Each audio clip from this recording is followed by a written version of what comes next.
Now, the Dáil will welcome two new TDs today, Tuesday, after a busy weekend of by-elections. Saw Fine Gael and the Social Democrats come out on top. Senator and former TD Sean Coyne has secured President Catherine Connolly's old seat in Galway West, while former football player Daniel Ennis topped the poll in Dublin Central. To pick through what this may mean for Sinn Féin and Fianna Fáil in particular, we have Clare Sinn Féin TD Donna McGettigan on the line with us. Donna, what's your take on what transpired over the weekend? Well, by-elections, as we all know, are a peculiarity, and they're tricky elections to call, but we knew that from the get-go. But we performed very strongly in Dublin Central, and there was a tight margin between the two lead candidates, between Janice Boylan and Daniel Ennis of the Social Democrats. So I'm satisfied that we ran a strong campaign there. It just wasn't to be our day in Galway. But Mark is universally respected, especially within the ranks of Sinn Féin, so we're very proud of him. And yeah, it's just a pity it wasn't our day there. Yeah, but I guess, is it fair to say that he probably picked up significantly lower votes than may have been expected? Yes, as I say, it wasn't to be our day, but that's the peculiarity of by-elections. It all depends on transfers, tactical votes, and all those kind of things that can happen in by-elections. I suppose the big talking point is in your party leader's own home constituency. There seems to be a bit of fallout there. No, I think Mary Lou is our leader, and I think she'll continue to be our leader. And there's only one way to become leader of Sinn Féin, and that's at our annual Ardèche. And that was only 4 weeks ago that Mary Lou was voted back in as our leader, and that's how it'll be. She'll be there in good days, bad days, and she'll be back in work tomorrow in the Dáil leading the opposition. But how much of a blow is it that the seat wasn't there in her own home constituency? Well, we think we ran a strong campaign. It was very close at the end of the day. It wasn't like we were way down in the ranks there. And as I say, it was around transfers, tactical votes. So we're very proud and we're very satisfied that we ran a strong campaign there. The Social Democrats are arguably the bigger winner of the weekend. Is there a little shift happening, or is there any concerns there? No concerns at all. And we can't take away from the fact that we have to welcome Daniel Ennis and congratulate him on winning that seat. But that's another vote then on the opposition, and we're working with the opposition together, and hopefully going forward we'll make more changes. I know you mentioned that by-elections can be a peculiarity. Does that play into the fact that, we saw Fine Gael winning their seat, arguably not a great weekend for Sinn Féin and Fianna Fáil? Was that to be expected? When you look at by-elections, and you look at, one of the big stories that come out from us is that, like Fianna Fáil are really on the floor in this, like the demise of them and traditional parties. When you look at it, I think people are saying to them, and even though it was Fine Gael at the end of the day, but Fianna Fáil's demise is clearly seen that they really have dropped their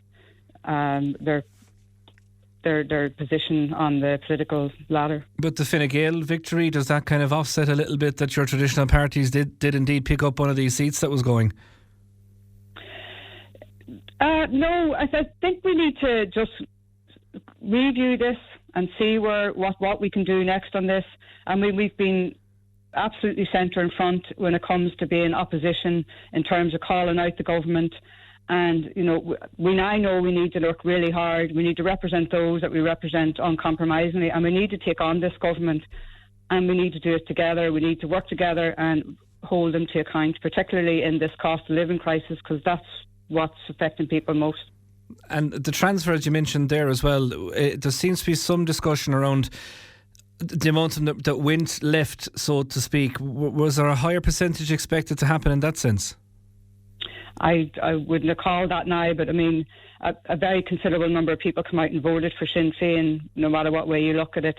But the left, yes, it is very heartening to see a vote coming out for the left. It is showing that people are saying to the government, look, we're not happy with the way things are going. The discussion around what maybe is the big topic from a public point of view, there seem to be some of the candidates going in these by-elections that maybe we're thinking it was one above the other. Cost of living seems to be the one. Is it that greater understanding perhaps of what people on the ground are actually concerned about that could help propel a party? Yeah, that's it. Like, our party is made up from the grassroots up, and we have to listen to our grassroots, and they're the ones that are telling us exactly what's going on the ground. And when you see the cost of living crisis, people think that they're not being heard, and they want us to be their voice in there, and that's what we have to do. So. Yeah, going forward then, as we said, Dáil, back this week, you don't foresee any fallout then from a party strategy perspective? No. Mary Lou is our leader, and we'll continue to be working with Mary Lou as our leader. And our duty is to go in and represent every single one of the people that voted for us and people beyond. And, and even those that didn't come out and vote, and convince them when a general election comes that we can actually have a government that finally listens and responds to them. And that means a government beyond Fine Gael and Fianna Fáil. So is it fair to say that Sinn Féin are taking a little bit of heart perhaps from maybe Fianna Fáil's troubles at the moment? I wouldn't say that. We are looking at it. We will be reviewing it, and we will be looking to see where we can work hard and call them to account. And for more on this now, joined by Clare Fianna Fáil TD, Cathal Crowe. Cathal, what's been your analysis of it? Good morning, Derrick. At the outset, I think no different to sport. I think fairness has to prevail, and I want to congratulate the two TDs who've been elected. I'm currently on my way out to a meeting in Shannon, and shortly afterwards we'll get on the train to Dublin. So I'll hopefully meet those two TDs sometime around lunchtime today, and I look forward to congratulating them. Look, they have an important job to fulfil, and I wish them well. It's disappointing from a Fianna Fáil point of view. It's disappointing, probably even more so for Sinn Féin and other parties in the realm. By-elections are always very tricky, and I was out canvassing, in fact this day last week I was above in Galway canvassing for Cillian Keane, a fantastic young candidate. I think he has a good platform for the future. If the thing in a by-election, it differs. I've never contested one. I've contested 4 council elections, 2 Dáil elections. In a by-election, winner takes all. There are no second and third seats to be filled. You really depend on being transfer friendly. And had this been a general election, Cillian Keane would have taken one of the 4 seats. Not so in Dublin Central. There's a different problem there. And I'm going to be very honest with you. We need to certainly rebuild in parts of Dublin because Fianna Fáil isn't strong at all in that constituency, and more needs to be done. But look, we'll rebuild. It's as I said at the outset, it's quite similar to sport. One defeat doesn't mean you're out, and we're back today in the Dáil, legislating, ensuring our economy is stable at a time of somewhat global instability. But no more than sport, and perhaps no more than Sunday in Páirc Uí Chaoimh, it was quite a sobering defeat from a Fianna Fáil point of view. Do you think that was in some ways the public delivering a bit of a message? It's very difficult for government parties to win in by-elections. So what Sean Kyne has done certainly bucks the trend. I think no 2 elections are the same. And this one, I think Sean Kyne's name recognition, he was the most seasoned and experienced of all the people on the ballot paper. I think that stood in his favour. Cillian Keane, again, a fine candidate, and he's only up the road from us in Galway. He's been a councillor for under 2 years, and I would say that in hindsight, that probably has been a factor. He got a surge vote in certain parts of his own constituency, and there were other parts he was introducing himself, they wouldn't have known him so well. It took me 16 years building up as a councillor to have a sufficient vote base from which to launch a Dáil campaign. So I think this will stand to Cillian. Certainly 7-8 weeks ago, he may not have had full name recognition across Galway. He does now. I think people have seen him, they've heard what he stands for, and I think people are impressed, and I think it will stand to him next time. John Stevens in Dublin Central, I was out canvassing with. It's a more difficult constituency. I could see on the doors he was being well received. There was some voter apathy across the board. It wasn't just about political parties. There was a degree of voter apathy. But I could detect early on that Daniel Ennis was going quite well.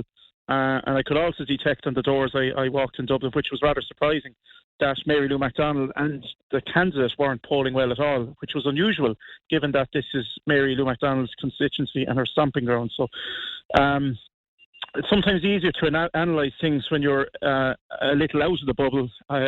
If you'd asked me for an analysis on Clare politics, I'd find it harder to give, but I could see what was going in our favour and against us, certainly in those 2 constituencies. But, you know, it's not even though you lose on the day, I think there's a lot gained, and certainly for Killian Keane, I see a very bright future in politics. But you mentioned there about the transfers being so key, particularly in these by-elections. The fact that they didn't kind of go Fianna Fáil's way either, is there any concern in relation to that? Yeah, the transfers weren't too bad actually, and they transferred to Fianna Fáil, and I saw then certainly the Fianna Fáil transfer did help Sean Kine in the election in Galway. I'm not as familiar with the transfer rate in Dublin Central, but it is important. And anytime I faced a doorway over the years, if you're not getting a number one vote, you do ask the voter with sincerity and respect if you can have their next highest preference. That was done in both campaigns, and we got to see some of it. But then you don't get to see the full analysis of transfers. It depends on who is eliminated first. So if you have someone from the far left eliminated early on, that transfer may not benefit you hugely. Similarly, the far right, Fianna Fáil is a centrist party, so we do okay on transfers, but maybe not so well on transfers coming from a candidate who is at the extreme left or extreme right of the political spectrum. No more than, as you mentioned there, in Mary Lou's own constituency, didn't go down well. There has been some rumblings, and Donna was very much putting that to bed, that she is the leader of Sinn Féin, and that's where the support base seems to be. A lot of rumblings as well, maybe around your own leadership in Fianna Fáil. Does this add to that a little bit, you think? Yeah, but if there's rumblings, I haven't heard them. I was actually have to be chatting with the Taoiseach about a totally different thing yesterday evening, a constituency thing. He's very focused on the job ahead. He was very hands-on during the campaign. He was in both constituencies 7 or 8 times, very involved in canvassing. So look, it's not a barometer really of where things are at. If you want to talk numerically, at the moment, Fianna Fáil is the largest party still. Despite what some in Sinn Féin might want you to believe, Fianna Fáil are the largest party in local governments. They're the largest party in the Dáil. The Taoiseach is a Fianna Fáil TD. So look, his position is strong. We're back there today, and there will be an acknowledgement and congratulations given to the two who've just won their seats in the by-elections. But after a couple of minutes of small pomp and ceremony, it's very much back to normal, and that's the way the Dáil should be. There's a lot of business to be done there today. Well, we'll let you go to do some of that. And Clare, Fianna Fáil Deputy Cathal Crowe, thanks so much indeed for joining us here on Clare FM's Morning Focus.